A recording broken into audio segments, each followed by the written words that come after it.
হঠাৎ করে আমার চেম্বারে যে ভাইরাল মল্লিক সাহেব, আমার একটু দরকার, এলিগে আপনার লগে দেখা করবার আইছি। কি দরকার আপনার, আপনি বলেন। হঠাৎ করে বাড়িতে কোনো আয়োজন আছে নাকি? তেলের পুতুল সাথে?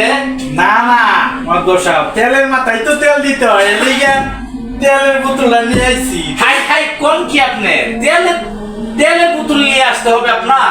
তেল ছাড়া তো আর কাম হয় না, তেলটা রেখে দেন। আচ্ছা বলেন আপনার কাজটা কি, এসবের কি প্রয়োজন ছিল? কাজটা তো আপনি শুনেন তাইলে। কাজটা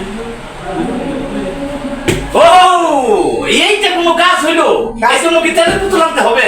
কাজটা কিন্তু কইরা দিতে হইব তাড়াতাড়ি, খুব তাড়াতাড়ি। একটু ছোট হয়ে গেল না এটাতে, আপনি পরবর্তী টাইমে একটু বড় রাখেন, আপনি এটাই রাখেন। ঠিক আছে ভাইরাল মল্লিক সাহেব, কাজ হইতে চলে গেলাম। আসসালামু আলাইকুম। ওয়ালাইকুম আসসালাম। দেখেন বন্ধুরা, আসলে আমরা যে অভিনয়টা করছি আজকের অফিস আদালত সর্বত্রই, আপনার যে তেল যদি না দেওয়া হয় তাহলে কোনো কাজ হয় না, ঠিক আছে? এই কারণে আর কি আপনাদেরকে বোঝানোর জন্য যে আসলে মানুষ অনেকটা প্যারার মধ্যে থাকে, তেলের মাথায় আজকের মাসে তেল দেয়, এই কারণে এই অভিনয়টা করে আপনাদেরকে বোঝানো হইল আর কি।